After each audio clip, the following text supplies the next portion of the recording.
सही है। हम लोग पिछले क्लास में भारत के पूरे बंगाल के गवर्नर जनरल, भारत के गवर्नर जनरल, एक पूरा सेक्शन हम लोग पढ़ चुके थे। अब आज के क्लास से हम लोग का शुरू होगा भारत के वायसराय। भारत के वायसराय में लगभग 21 वायसराय आपको ध्यान देना पड़ेगा, 21, और 21 वायसराय जो आपको पढ़ना है। इसमें आज हम कोशिश करेंगे कि लगभग 11-12 वायसराय आज हो जाए और अगले दिन फिर रेस्ट आपका कर ले 10, तो 2 दिनों में वायसराय का सेक्शन आपका पूरा कंप्लीट हो जाएगा। सेकेंड फेज में जो वायसराय होंगे 9 ही इसमें छोड़ेंगे, आज 12 कर लेते हैं, क्योंकि इन लोगों का काम ज़्यादा इम्पोर्टेंट होगा जहां से स्वतंत्रता आंदोलन आपके मेन प्रारंभ हो जाए। तो इसीलिए इन 9 पर विशेष ध्यान देना होगा। उसके पहले भी 12 आपको जो है एक बार उसको मैसेज सुन लेना। देखिए, आपको बताए थे कि पहले अंग्रेज क्या कर रहे थे। ईस्ट इंडिया कंपनी का मेन शासन था और उसमें वे कुछ शेयर होल्डर थे। लेकिन जब 1857 का विद्रोह हो गया तो अंग्रेजों को लगा, ब्रिटेन सरकार को, कि ऐसा न हो कि हमारे हाथ से भारत आजाद हो जाए, और इसीलिए ईस्ट इंडिया कंपनी के शासन को कंप्लीट समाप्त कर दिया गया।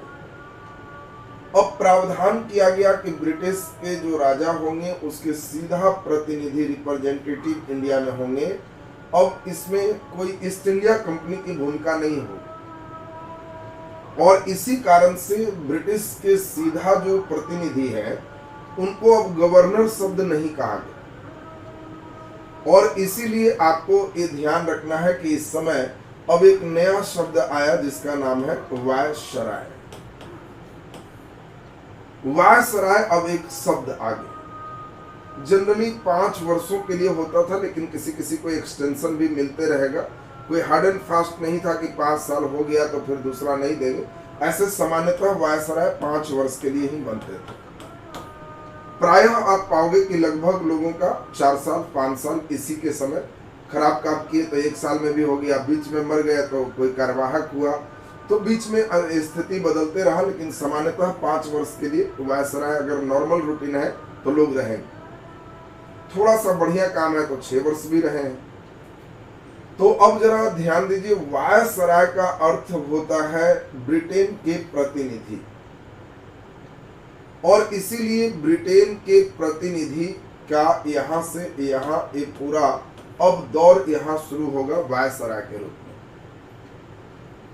ईस्ट इंडिया कंपनी को केवल 20 साल के लिए ही हमारा एग्रीमेंट था कि 20 साल के बाद तुमको अब काम खत्म, हमारा जो पैसा है 20 ईयर के लिए बस सिर्फ तुम्हारे साथ एग्रीमेंट है, उसके बाद काम खत्म हो जाएगा। एक्सटेंशन करते करते करते आप खुद जान रहे हो कि 1813 में चार्टर आया, फिर कहा गया 20 साल के लिए तुमको हम बढ़ा दे रहे हैं। 1833 का चार्टर आया, चलो भाई 20 साल के लिए तुमको बढ़ा दे रहे हैं। तो ये बढ़ाते गए, लेकिन जब विद्रोह हो गया तो उन्होंने कहा कि अब भाई हम नहीं बढ़ा पाएंगे, और 1858 में कहे कि नहीं, आप बढ़िया बिस्तर समेट लीजिए। तो एग्रीमेंट जितना था, अंग्रेज ये नहीं था कि एग्रीमेंट के अनुसार नहीं काम किया। इनके एग्रीमेंट ही 20 ईयर के लिए हो रहे थे, वो तो उनकी कृपा थी कि बढ़ाते जा रहे थे। अब देखिए, वायसराय में हम जो अब कोशिश करेंगे, चूंकि 20-21 वायसराय आपको पढ़ना है, तो सबसे इंपॉर्टेंट चीज होगा कि 20-21 को याद रखना एक टफ काम। फिर भी कोशिश करना है आपको कि नाम याद हो जाए तो थोड़ा बढ़िया। सबसे पहले है लॉर्ड कैनिंग। हम कोशिश करेंगे कि आप 4-4 के पेज में नाम दिमाग में बैठाते चले, क्योंकि 20-21 का नाम रखना तो टफ है, हम उस पर बहुत फोकस भी नहीं करें। इनके कार्य को मेन आपको ध्यान रखना है। कार्य अगर आपको एकदम ध्यान दे दिए तो उसी से मेन क्वेश्चन रहता है। लॉर्ड कैनिंग के बाद द्वितीय वायसराय कभी कभी पूछता है तो लॉर्ड एल्गिन प्रथम। कई बार देखो बीपीएससी का परीक्षा दे रहा हो ना, बदमाशी करेगा, वो जानता है कि प्रथम वायसराय करेंगे तो केनिंग मार देगा, ये तो रेलवे का क्वेश्चन होगा। तो शैतानी क्या करेगा, कहेगा कि बताओ भारत के द्वितीय वायसराय कौन थे। अब यहाँ पे द्वितीय वायसराय जैसे ही पूछा 60-70% बच्चे घुलट जाते हैं, क्योंकि वो केनिंग तो बता देंगे, एल्गिन प्रथम उनके लिए बड़ा टफ काम हो जाता है। तो लॉर्ड एल्गिन प्रथम ये द्वितीय वायसराय हो गए, ये आपके दिमाग में सेट रखना।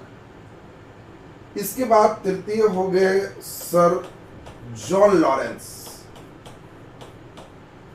Sir John Lawrence, sir John Lawrence ये तृतीय हो। चौथा नंबर आपके हो गए लॉर्ड मेयो। Lord Mayo. पांचवा नंबर हो गए लॉर्ड रिपन। तो अब देखिए, पहले आप एक एक करके चलेंगे।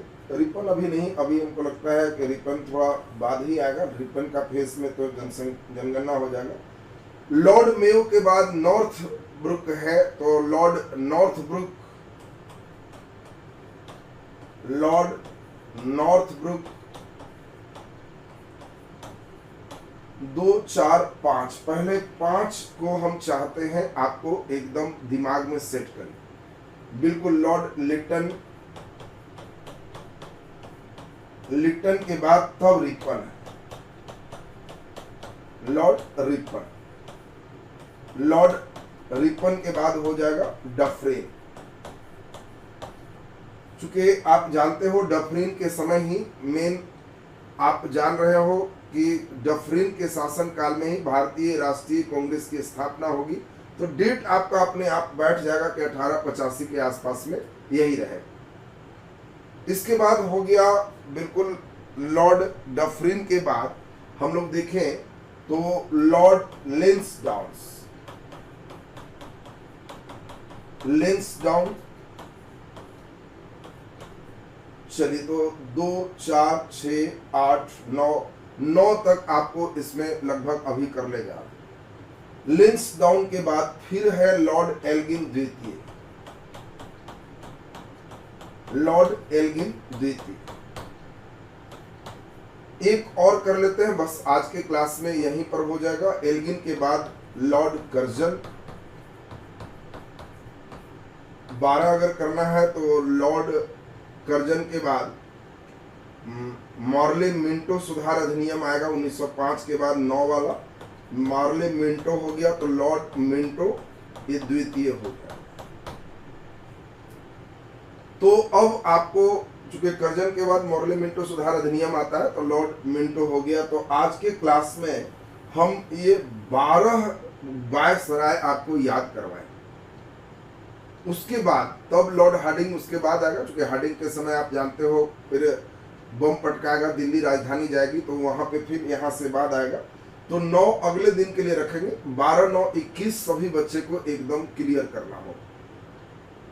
तो सबसे पहले आपको ध्यान यह देना होगा कि ये सभी जो अभी लिखे हैं, कुछ बच्चे को कोशिश हो रहा होगा कि सर याद कैसे करें, बड़ा मुश्किल है, ये तो बड़ा दिक्कत हो रहा है, कैसे इसको किया जाए, ये तो थोड़ा समस्या है। लेकिन आपको ध्यान रखना है कि कैसे याद करोगे, तो बड़ा आसान है, बहुत भार भी नहीं है।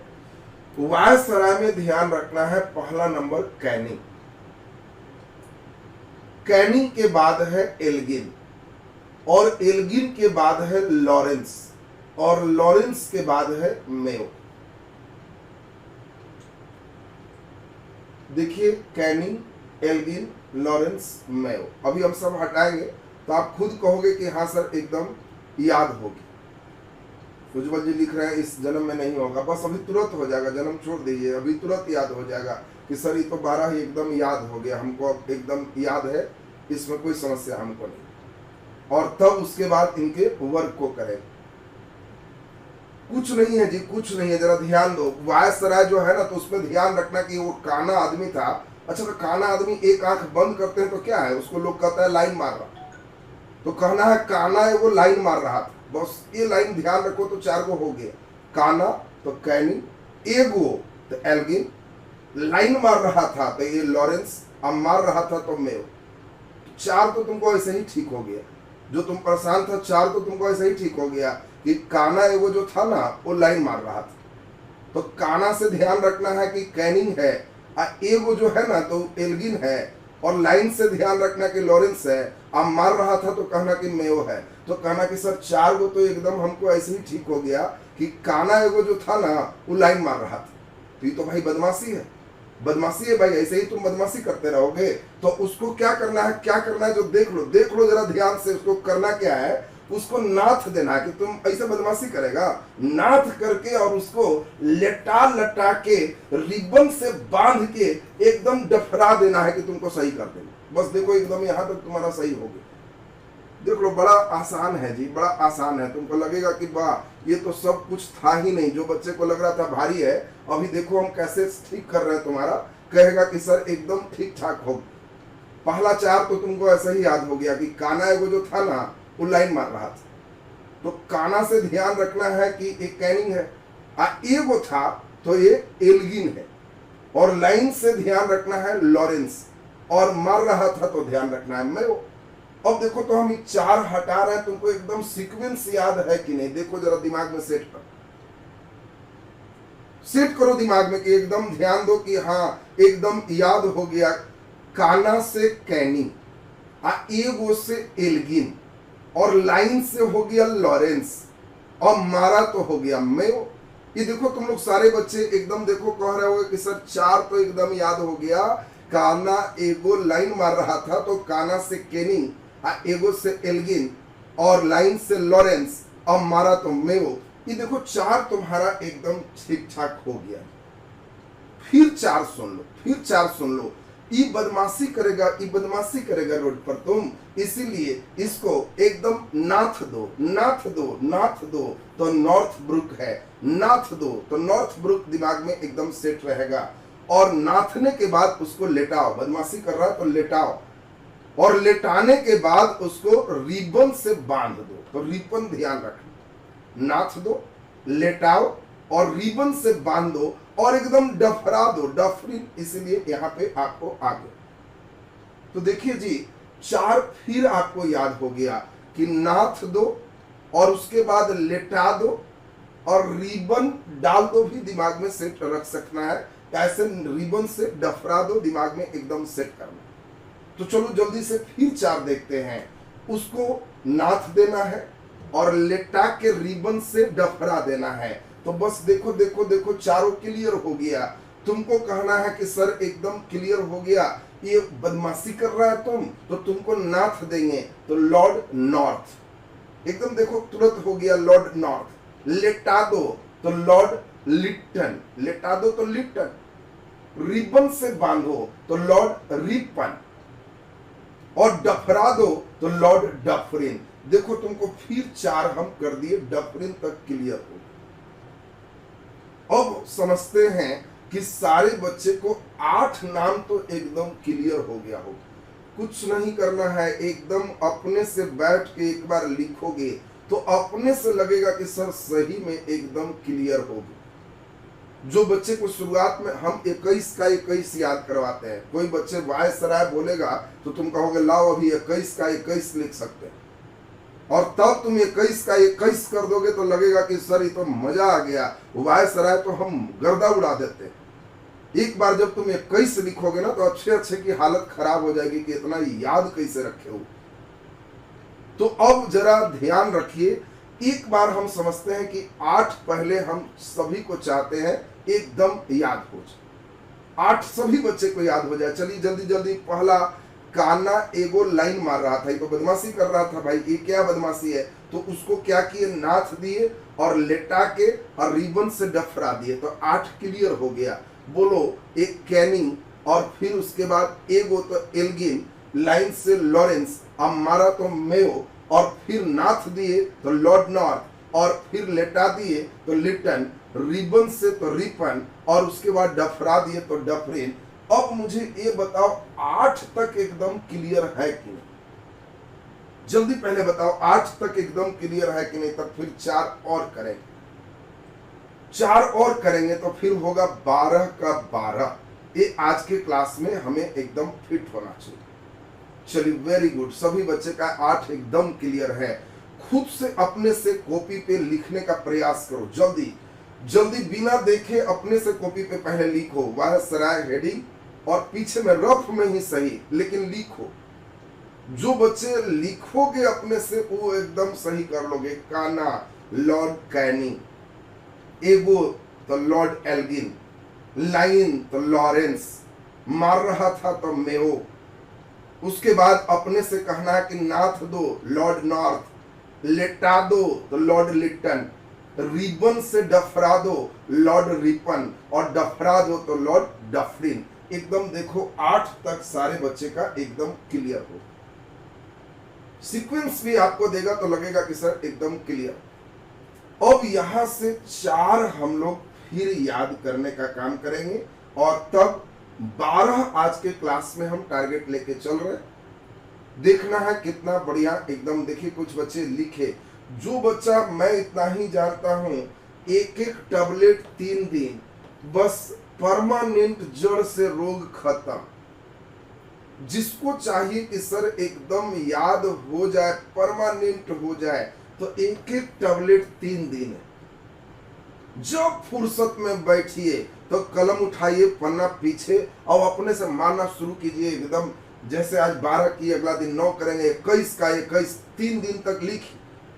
उसके बाद किसी मित्र के सामने आप लिखने लगेगा तो कहेगा कि मैजिक हो गया, ये याद कैसे इसको इतना है, ये तो कंप्यूटर होगी। और तुम्हें अपने लगेगा कि सर एकदम फिट हो। 4 दिन कर लिए तो फिर एकदम इस जन्म तक का, जन्म जन्म के साथ हो गया कि अब भूलेंगे नहीं, वायसराय एकदम ठीक ठाक हो। तो चलिए अब इसमें पहला स्टेप 8 तक एकदम सही सबका। चलिए 4 पे फिर हम लोग दिमाग लगाते हैं। देखिए अब हम लोग तो देख लिए कि रिबन से डफराए और सब किए, ये तो सब आप लोग देख लिए। किस लिए किए? किस लिए किए? ताकि उसका मनोबल डाउन। ऐसा क्यों? उसको लेटा दिए, रिबन बांधे, डफरा दिए, नाथ दिए, कारण मनोबल डाउन हो कि ऐसा बदमाशी तुम क्यों किया, इसीलिए इसका मनोबल डाउन हो। लेंस डाउन एकदम दिमाग में सेट रखना कि जैसे ही सर डफरा दिए ना तो समझ गए कि उसका लेंस डाउन होगी। तो लेंस डाउन भी आपको एकदम 9वां नंबर ध्यान में आ गया। अब एक कहानी आपका खत्म हो गया जो 9 तक है। अगली कहानी फिर जो शुरू करेंगे वो फिर आगे तक जाएगा। तो आपको हम समझते हैं कि इतना एकदम ध्यान आ गया कि काना एगो लाइन मार रहा था तो उसको नाथे, लेटाए और रिबन से डफरा दिए। किस लिए? ताकि उसका मनोबल डाउन हो जाए, लेंस डाउन। 9 तक काम खत्म हो। ये इनकी कहानी देखो खत्म हो। अब 3 अभी थोड़ा सा याद करवा रहा है, फिर अगले दिन इसको जोड़ेंगे तो अब कहानी देखो दूसरा हो गया। अब एगो दूसरा आदमी था, ये तो हो गया। अब एगो दूसरा आदमी था तो एल्गिन दूसरा। वो दूसरा आदमी क्या किया? वो कर्जा मांग मांग के हालत खराब किए हुए था। तो दूसरका के कहानी है कि एगो दूसरा था, वो कर्जा मांग मांग के हालत खराब कर रहा था। तो एल्गिन दूसरा, वो कर्जा मांग रहा है तो लॉर्ड कर्जन मांग रहा है तो मिंटो द्वितीय दिमाग में सेट रहा। अब देखो हम अब 12 का 12 एकदम हटा दे रहे हैं, सब गायब। अब आपको अपने से फिर लिखने कह रहे हैं। देखिए ये अब जैसे ही करेंगे तो अब आपका परमानेंट हो जाए कि सर अब एकदम याद हो गया। सबसे पहले तो काना तो लॉर्ड कैनिंग, एगो तो लॉर्ड एल्गिन।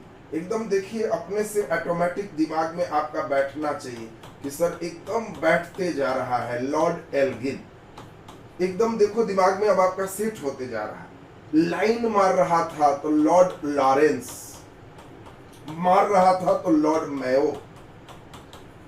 4 एकदम हो गया। फिर हमने कहा कि उसको नाथ दो तो लॉर्ड नॉर्थ। लॉर्ड नॉर्थ एकदम दिमाग में एकदम देखो सबका सेट। लेटा दो, लेटा दो, लेटा दो तो लॉर्ड लिटन। नाथ दो, लेटा दो।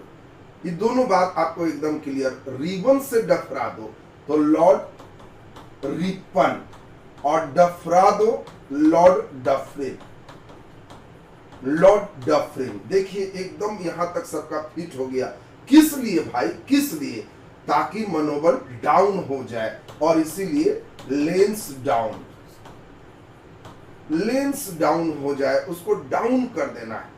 अब कहानी दूसरा है कि सर वो दूसरा था तो एल्गिन द्वितीय, ये दूसरा क्या किया जी? तो बड़ा कर्ज लेता था सर, तो लॉर्ड कर्जन, और हमेशा मांगते रहता था सर, तो ये मिंटो द्वितीय। अब देखो जो बच्चे हम शुरुआत में लिखे तो कई बच्चे लिखा कि सर ये जन्म में नहीं। अब पहले हमें ये बता दो, अब सब हम हटा भी दे तो क्या बिना देखे लिख सकते हो कि नहीं? 12 का 12 नाम ये बताइए पहले, एकदम बिना देखे मैं बात कर रहा हूं कि बिना देखे 12 एकदम कंटिन्यू। वेरी गुड, देखिए बहुत बढ़िया। अब लग रहा है कि एकदम बहादुर लोग एकदम पढ़ रहे। वेरी गुड, बहुत सुंदर। देखिए कई लोग केवल इसको इस जन्म में केवल देखता है पन्ना में कि याद, तो सही बात बोला। एक बच्चे ने बोला कि सर ये जन्म में नहीं है, तो वो कई लोग सचमुच यही है, वो बेचारा 21 देखेगा, फेयर भी ले लिया, पीडीएफ भी ले लिया, और लगता है कि ये जन्म में सब याद होगा, हमसे नौकरी सब नहीं होगा, हमेशा परेशान। लेकिन जो बच्चे उसको दिमाग में इमेजिनेशन करो, क्योंकि हम क्या करते हैं, हमको भी याद करने में तो यही समस्या हुई थी, तो हमने क्या किया, उसको कैसे याद कर सकते हैं इसके लिए फिट किया। तो 21 का 21 एकदम बैठा हो, जब शुरू करेंगे तो लगेगा कि हाँ एकदम 21 का 21 फिट कर लिए तो एकदम सब चीज सही हो। तो अब इन 12 में सबका काम अभी आपको करना है। पहला तो आपको हमने सीक्वेंस कर दिया। सीक्वेंस इसीलिए किया क्योंकि हम फिर क्वेश्चन चलेंगे तो आपको सीक्वेंस का भी प्रश्न हम देंगे। अब आप आराम से सेट कर लोगे। चलिए पहला नंबर मेन है लॉर्ड कैनिंग, बहुत इंपॉर्टेंट है। कैनिंग के 4-5 काम अक्सर पूछा जाया करता है, सभी काम पर आप ध्यान दीजिए, आपको एकदम क्लियर होना चाहिए। पहला नंबर सभी बच्चे को एकदम बिल्कुल क्लियर होना चाहिए कि लॉर्ड कैनिंग। अब डेट फेट बहुत ज्यादा याद करने की जरूरत नहीं है, लेकिन आप ध्यान रखना कि देखो 1856 में इसको लाया गया था। इसी के समय 1857 का विद्रोह हुआ, और उसके बाद 1857 के विद्रोह में रहा 5 साल, इसको फिर रखा गया 62 तक एक कंटिन्यू रहा। तो 1858 के अधिनियम के बाद इसी का नाम पड़ गया वायसराय। उसके पहले ये भारत का गवर्नर जनरल था। तो इसीलिए आपको ध्यान में यह बात सेट रखना है। हम डेट ज्यादा नहीं लिखाते ताकि आपको अनावश्यक परेशान हम नहीं करेंगे। एक लाइन बैठ जाना चाहिए, वो खुद बैठ जाए। जैसे ही हम बोलेंगे कि इसी के समय 1857 का विद्रोह हुआ, तो आप कहोगे कि वो समझ गए 1857 के आसपास में जो वायसराय है वो लॉर्ड कैनिंग।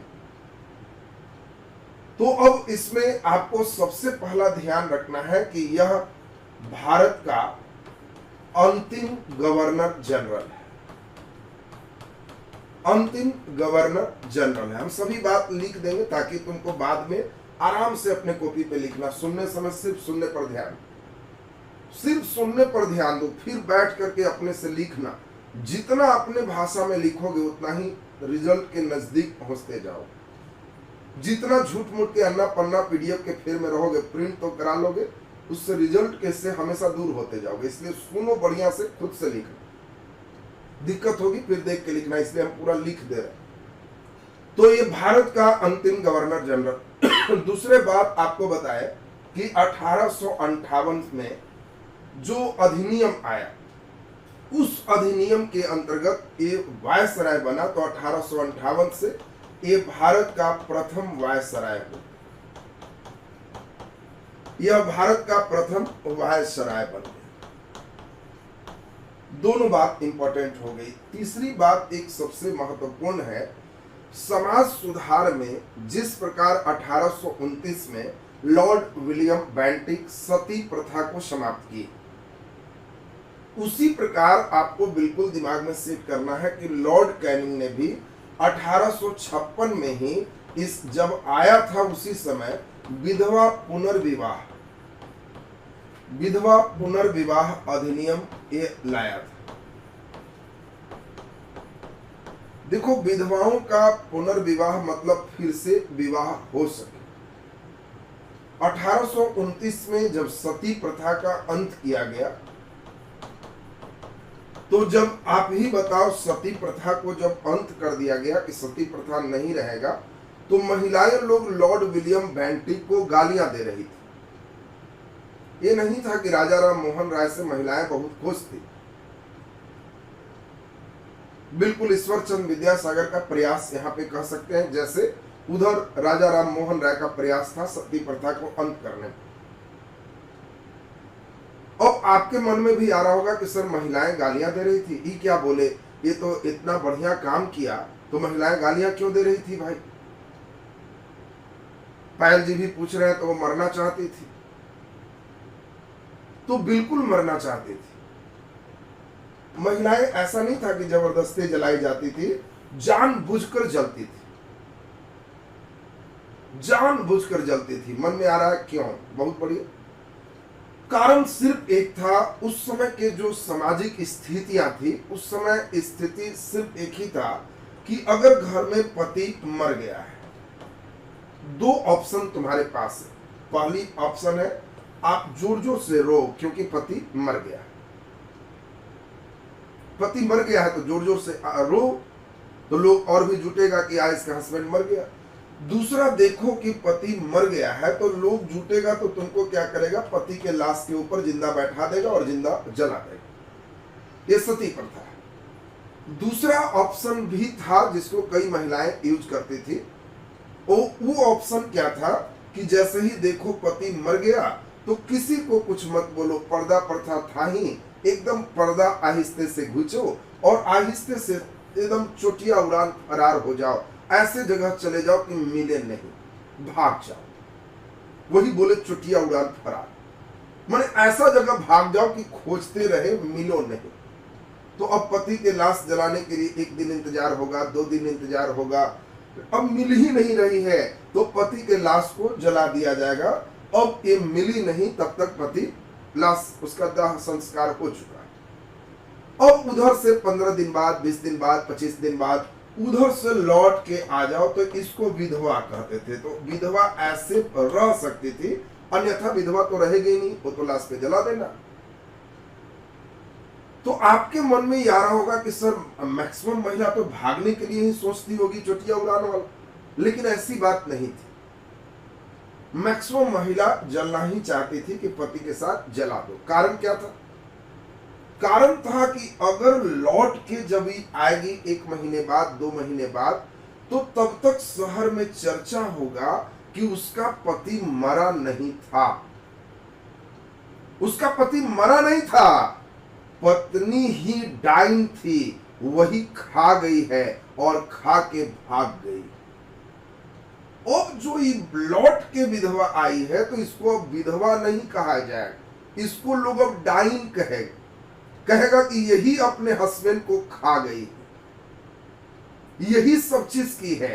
अब गांव में किसी का कोई लड़का मरे तो लोग इसी के बारे में कहेगा कि देखो एगो तो हस्बैंड के खा गई, और एक फलानवा के बेटा के भी यही खा गई है, और एगो और ओकर बेटा बीमार है, ओकरो खा ही जाएगी। ऐसा अगर गांव में 2-3 तरह अगर मर गया, 2-3 बच्चा मर गया, तो इसकी पिटाई पक्का है, इसका मुंडन करवा दिया जाएगा, इसको पक्का पिटाई होगा।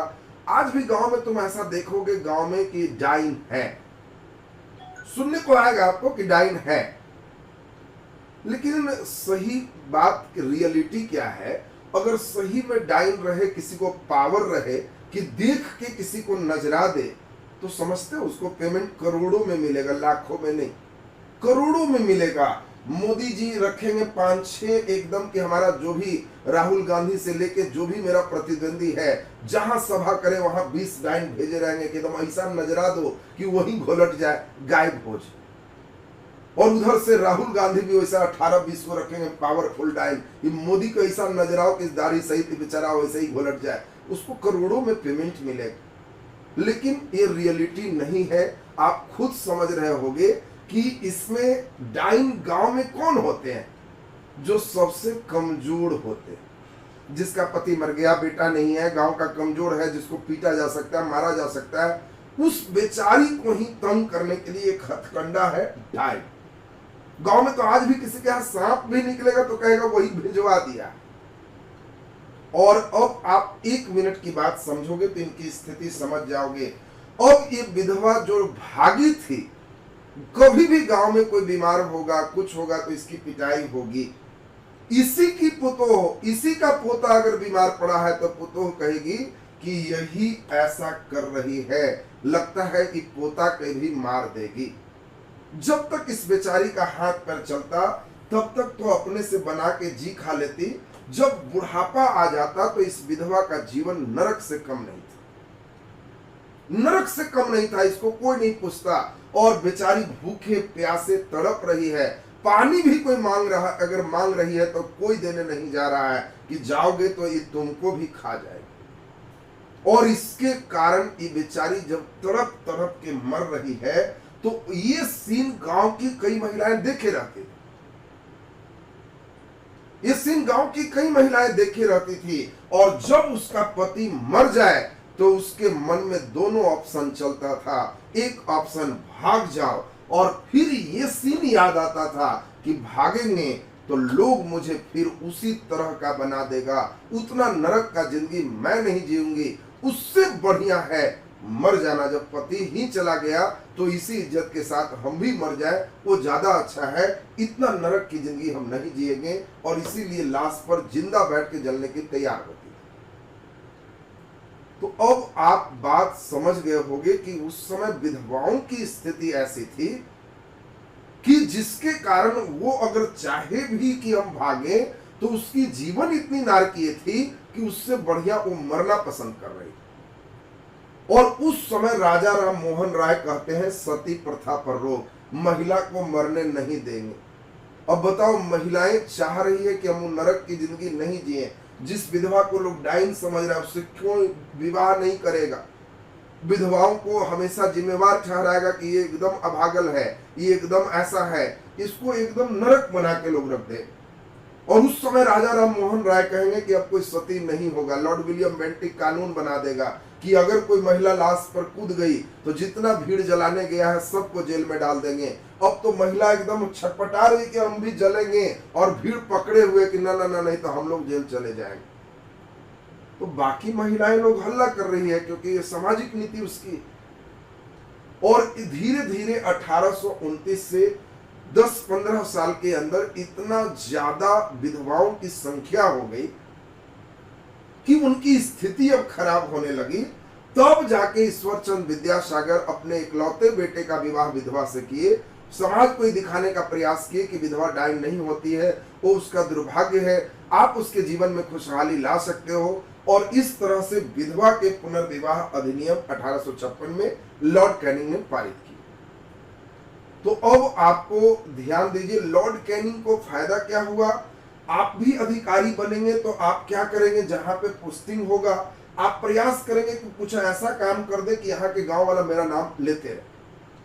तो लॉर्ड कैनिंग भी वही चाह रहा है कि लॉर्ड विलियम बेंटिक का इतना नाम है, इंडियन लोग सती प्रथा नाम तो ले रहा है, हम भी कुछ ऐसा कर जाए कि एकदम नाम ले मेरा। और जस्ट 1856 में ही आया है, आते ही फॉर्म में देखो ऐसा कर दिए। तो अब आप ये स्टेप बिल्कुल समझ गए। अब यहां से बातों को फिर बढ़ाया जाए, सुने अब एकदम एक एक करके। इन्हीं के समय एक नया कानून आया। अब एक 1858 का अधिनियम के पहले बात कर दे, इन्हीं के समय 1857 का विद्रोह हुआ। आपसे कभी भी पूछा जाए 1857 के विद्रोह किसके समय हुआ? लॉर्ड कैनिंग के समय। इसके बाद आपको ये भी मालूम है कि इसके समय 1858 का अधिनियम आया, और इसी अधिनियम के द्वारा आपको ये भी बताए कि इसी अधिनियम के द्वारा हम लोग का क्या हुआ? ईस्ट इंडिया कंपनी का शासन समाप्त हो गया। ईस्ट इंडिया कंपनी का शासन समाप्त हो गया और भारत पर ब्रिटेन का प्रत्यक्ष नियंत्रण हो गया। ये सब काम हो रहा है किसके समय? लॉर्ड कैनिंग के समय। लॉर्ड कैनिंग ने ही हड़प नीति का त्याग किया। जब 1857 का विद्रोह हो गया, तब चूंकि ब्रिटेन से ही नियम आया कि जो भी भारतीय राजा है अब उसकी संपत्ति जब्त नहीं की जाए। तो अब सभी बिल्कुल हिंदू धर्म में ही केवल था, बाकी धर्म में नहीं थे। तो अब इस समय एक बढ़िया क्वेश्चन आपको आता है, और हमने देखा है 90% बच्चे गलत कर रहे थे। एक बार का क्वेश्चन हम देखे और देखे कि अधिकांश बच्चे गलत किए। कारण पूछा गया, हड़प नीति का त्याग किसने किया? चॉइस ए में डलहौजी दे दी। बच्चे परीक्षा में उतना पढ़ते कहाँ है, वो तो केवल देखे हड़प नीति, मार मारो मारो, एकदम डलहौजी पक्का लड़ गया, वाह एकदम बहुत अच्छा क्वेश्चन था। और बाद में घर में मालूम चला कि जा त्याग पूछा था और आंसर कैनिंग होगा, 0 नंबर आ गया। एकदम स्थिर से पढ़ना, हड़प देख के अगर हड़बड़ाया तो नंबर भी हड़पा जाए। इसीलिए एकदम स्थिर से कि हड़प नीति लाया डलहौजी, हड़प नीति का त्याग किया लॉर्ड कैनिंग। एक देखो शानदार क्वेश्चन है, और जहां आप गलती कर सकते हो ना, हम तुमको ब्रेक मेन लगा रहे हैं, फिर टेस्ट लेंगे तो एकदम ब्रेक लग जाए। अब इसमें आपको ध्यान रखना है कि इसी के समय, लॉर्ड कैनिंग के समय, इतनी बात अब आपको एकदम क्लियर हो गई। अब लॉर्ड कैनिंग के जो कार्य हैं, ये कार्य आपका एकदम स्पष्ट हो गया। हमें लगता है कि अब कोई कार्य इस समय पूछेंगे, 1857 का विद्रोह, इसी के समय 1858 का अधिनियम, जस्ट आप पॉलिटी अगर पढ़े होंगे या हिस्ट्री में भी पढ़ाए होंगे तो इसी के समय 1861 का अधिनियम, चूंकि 58 वाला तो हड़बड़ में अधिनियम आया था, मेन 61 का था, तो ये 61 का अधिनियम आ गया। ये सभी चीज आपको ध्यान रखना है, लॉर्ड कैनिंग के समय का एक बहुत इंपॉर्टेंट काम हो जाए। तो अब इसमें आपको लॉर्ड कैनिंग के बाद अगला नंबर हम लोग चल रहे हैं, एक एक करके हम लोग बढ़ते चलेंगे। कुछ कार्य 1-2 जान के छोड़ रहे हैं तो टेस्ट के माध्यम से आपको खुद ब खुद आते चला जाए। तो अब जल्दी नाम याद करो, नाम याद करो, काना एगो। तो अब जल्दी से अगला नाम बिल्कुल आपको याद होगा, लॉर्ड एल्गिन प्रथम। लॉर्ड एल्गिन प्रथम, और आपके लिए बहुत इंपॉर्टेंट आपका यह हो गया, बिल्कुल आईपीसी भी लॉर्ड कैनिंग ही लाया था, बिल्कुल सही आपका है। लॉर्ड एल्गिन प्रथम की बात करें तो ये इंपॉर्टेंट इसीलिए है क्योंकि यह क्वेश्चन भी मैक्सिमम बच्चे गलत करते हैं, बनाते ही नहीं। अगर पूछता है कि भारत का दूसरा वायसराय कौन था, मैक्सिमम बच्चे का गलत हो जाता है। तो इसीलिए यह लाइन ध्यान रखना, पहला और दूसरा, यह भारत का दूसरा वायसराय है। ज्यादातर बच्चे एल्गिन का तो नाम ही कुछ बच्चे पहली बार सुनता है कि सर एल्गिन तो फर्स्ट बार सुने ही, जबकि दूसरा बहुत इंपॉर्टेंट आपका है अगर ग्रेजुएशन लेवल पर एग्जाम दे रहे हैं तब। इसके बाद अगर हम बहुत इंपॉर्टेंट बात करें तो इसी के समय बहावी आंदोलन था, और ये बहावी आंदोलन का यह दमन किया, बहावी आंदोलन का दमन किया। मन में आएगा बहावी आंदोलन क्या है, तो अभी हम हल्का बता दें, फिर डिटेल आप सुनोगे इसमें। बहावी आंदोलन क्या था? ये बहावी आंदोलन ये मुस्लिमों का एक धार्मिक आंदोलन था जो बाद में राजनीतिक रूप ले लिया। मुस्लिमों के अंदर धर्म में सुधार करने के लिए एक आंदोलन चलाया गया जिसका नाम बहावी आंदोलन है। ये बिहार, पटना, सभी जगह चला। लेकिन धीरे धीरे मुस्लिमों के अंदर एक बात यहाँ पे आई कि हम लोग के अंदर सुधार तभी होगा, सब जगह पूरे भारत के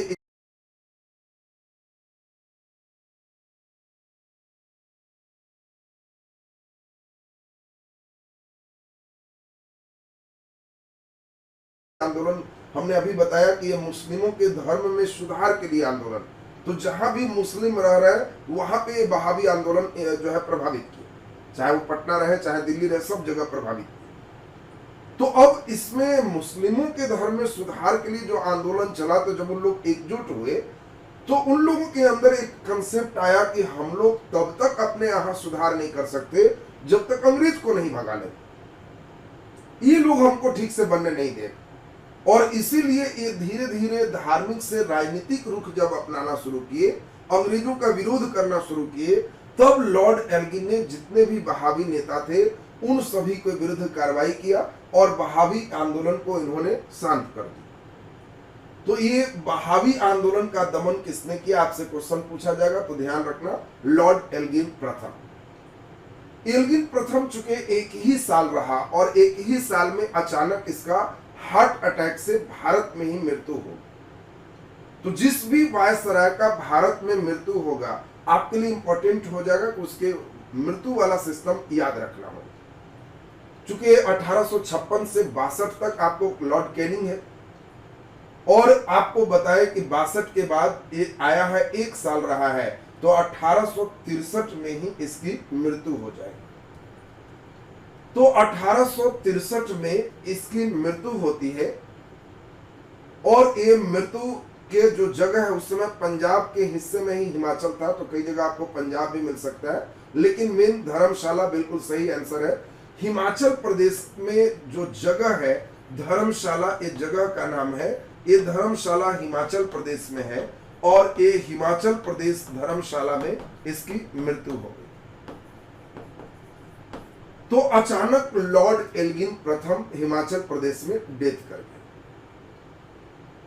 तो वहाबी आंदोलन में क्या होता है, मतलब वहाबी के जो लोग होते थे मुस्लिमों के घर जा जाके पांचों वक्त का नमाज पढ़ो, तुम ऐसे करो, ड्रेस ऐसे रखो, धर्म के अंदर सुधार के लिए इन लोगों ने प्रयास किया, केवल मुस्लिमों के। धीरे धीरे जब सब लोग एक हुए तो अब हुआ कि नहीं, हम लोग का जो मेन है वो हम लोग के अंदर जो परिवर्तन ला रहा है वो अंग्रेज, इसीलिए हम लोग जहां है अंग्रेजों के खिलाफ करो। तो धीरे धीरे ये धार्मिक से जब राजनीतिक रूप ले लिए तब इसको अंग्रेजों ने दबाया और इनके प्रमुख नेता को जेल में डाला। एल्गिन प्रथम के समय फिर वहाबी आंदोलन शांत हो। अब आपको बिल्कुल ध्यान में ये सेट करना है कि लॉर्ड एल्गिन प्रथम की मृत्यु कहाँ हुई, तो हिमाचल प्रदेश धर्मशाला। ये दूसरा वायसराय, सिर्फ महज एक साल के लिए वायसराय, बस ये बात दिमाग में एकदम सेट रहे। चलो जल्दी से दूसरा भी आपका क्लियर हो गया। तीसरा नंबर जल्दी बताओ, आपको बताया थे काना एगो। अब लाइन से क्या याद रखना है, सर जॉन लॉरेंस, बिल्कुल सही है। तो sir John Lawrence, sir John Lawrence. अब सर जॉन लॉरेंस ये थोड़ा लंबे समय तक रहेगा, 5 साल का कार्यकाल पूरा कर पाए और इसीलिए सर जॉन लॉरेंस की बात हम लोग देखेंगे। बीच में कई कार्यवाहक वायसराय भी बने, 64 से लेकर 69 तक जॉन लॉरेंस रहा। और जॉन लॉरेंस के बाद आप लोग देखिए, बिल्कुल एकदम सही है काजल सिंह का, इसने भूटान युद्ध किया। जॉन लॉरेंस का काम बहुत इंपॉर्टेंट हो गया कि भूटान के साथ युद्ध आपसे पूछा जाएगा, किस वायसराय ने भूटान के साथ युद्ध किया, तो ये आपको ध्यान रखना है, जॉन लॉरेंस। दूसरा इसके लिए इंपॉर्टेंट है, इस समय अफगानिस्तान के साथ इसने शांति बनाए रखा, ये इंपॉर्टेंट है। आपको पूछा जाएगा कि निम्नलिखित में कौन सा वायसराय अफगानिस्तान के साथ हस्तक्षेप नहीं किया, युद्ध नहीं किया। तो अब आपको ध्यान रखना है कि इसमें अफगानिस्तान के साथ शांति की नीति करने वाला कौन था, जॉन लॉरेंस। इसके बाद एक चीज और इसके समय शुरू हुआ, इसी के समय भारत और यूरोप, ये दोनों के बीच संचार का मतलब टेलीग्राम का, जो टेलीग्राफ उस समय है, टेलीग्राफ की सुविधा जो आप कह सकते हैं, चिट्ठी पहुंचना जाना, ये टेलीग्राफ की सुविधा, ये भारत और यूरोप के बीच संचार इसी के समय व्यवस्थित हो। देखिए ये अच्छा क्वेश्चन है, आपसे पूछा जाएगा किस वायसराय के समय भारत और यूरोप के बीच संचार स्थापित हुआ। भारत और यूरोप के बीच संचार स्थापित, चूंकि था क्या कि कई अंग्रेज अधिकारी भारत रह रहे थे और इन लोगों का अब जो चिट्ठी है वो वहां जाना, वहां से आना, ये एक समस्याएं लग रही थी। बिल्कुल 1865 में पहली बार हुआ कि भारत और यूरोप के बीच में चिट्ठी आना जाना सब शुरू हो जाए। बिल्कुल काजल सिंह का ये भी बहुत बढ़िया है कि कोलकाता, मुंबई और मद्रास तीनों में हाई कोर्ट की स्थापना हुई। बिल्कुल सही है। तो इसी के समय कोलकाता, मुंबई और मद्रास ये तीनों जगह हाई कोर्ट की स्थापना हुई। हाई कोर्ट की स्थापना हुई। तो देखिए इनका जो मेन काम है, दो सबसे ज्यादा इंपॉर्टेंट है, एक भूटान युद्ध और दूसरा अफगानिस्तान के साथ शांति बनाए रखना। ये कभी भी देगा तो आप कहना कि सर समझ गए, जॉन लॉरेंस के समय ऐसा हुआ। चलिए अब इसके बाद हम लोग चले नेक्स्ट नंबर। अब अगला नंबर, इसमें जॉन लॉरेंस के बाद जल्दी से आपको नाम तो याद ही होगा, जल्दी से नाम पहले बता दो, लॉर्ड मेयो। देखो एकदम सही आपका हो गया, लॉर्ड मेयो। और देखिए नाम आपका एकदम दिमाग में बैठ गया, चारों किए, चारों दिमाग में एकदम आ गया। काना लाइन, काना एगो लाइन मार रहा है, एकदम दिमाग में ये चारों सेट हो गए। लॉर्ड मेयो ये बेचारे बहुत बढ़िया करते, ये अच्छे पैसे वाले भी थे, शिक्षा पर भी इनका काफी लगाव था, ध्यान था। और दूसरा मेयो के बारे में हम बताए थे आपको कि शिक्षा के साथ साथ मेयो की एक खराबी थी, घुमक्कड़ थी। घुमक्कड़ का मतलब एकदम इच्छा थी कि जितना मेरा क्षेत्र है हम सब जगह घूमने जाए। इतना ज्यादा घोड़ा पर लगातार चढ़ने वाला कोई वायसराय नहीं बना, कोई वायसराय नहीं था जो इतना लगातार घोड़ा पर चढ़ा और इतना घुमा। ये लॉर्ड मेयो ही था जो लगातार इतना घुमा। तो पहला नंबर एक सबसे इंपॉर्टेंट है आज भी, अजमेर में लॉर्ड मेयो ने मेयो कॉलेज की स्थापना की। मेयो कॉलेज की स्थापना किया। ये देखो सबसे इंपॉर्टेंट वर्क। आपसे कभी भी पूछा जाएगा कि बताओ मेयो कॉलेज, तो आप कहना कि सर समझ गए, अजमेर में है और लॉर्ड मेयो ने स्थापित किया। लॉर्ड मेयो का दूसरा नंबर एक जो सबसे इंपॉर्टेंट वर्क है, इसी के समय 1869 में स्वेज नहर खोला गया। स्वेज नहर, कभी कभी क्वेश्चन डीप लेवल पर पूछता है, किसके समय स्वेज नहर खोला गया? तो ये 1869 से 72 ही रहा ही है। तो 1869 से 72 ही मेयो है, 69 में ही स्वेज नहर खोला गया। मन में आ रहा होगा स्वेज नहर क्या है? तो ये भूमध्य सागर से लाल सागर को मिलाता है। पायल जी पूछ रहे हैं खोला गया का मतलब क्या है? बिल्कुल अच्छा, मन में जो भी बात है पूछना ही चाहिए। देखो ये भारत है, ये यहाँ पे सऊदी अरब है, ये यहाँ पे अफगानिस्तान है, सॉरी ये अफ्रीका है, अफ्रीका के बाद आप देख रहे हो ये यूरोप, यहाँ पे इंग्लैंड है। तो पहले कोई भी यूरोप के व्यक्ति जो आते थे वो यहाँ से यहाँ और यहाँ से भारत। बाद में इन लोगों को लगा कि ये वाला जो सेक्शन है, अगर हम यहाँ से आते और फिर यहाँ निकल जाते तब तो तुरंत भारत पहुंच जाते, बहुत दूरी मेरा बच जाता। तो इसी का पानी का नाम था भूमध्य सागर, और ये पानी जो देख रहे हो इसका नाम था लाल सागर। लेकिन देखा गया कि भूमध्य सागर और लाल सागर के बीच में स्थल है, जमीन है। तो हुआ कि अगर इस जमीन में हम ऐसा गड्ढा बना दें कि ये दोनों पानी मिल जाए और इसमें जहाज पार हो जाए तो बड़ा बढ़िया रहेगा। और इसी के लिए यहाँ पे एक नहर बनाया गया, इसी नहर का नाम है स्वेज नहर। तो खुल जाने का मतलब है कि अभी प्राकृतिक नहीं है, हम लोग इसको बनाए।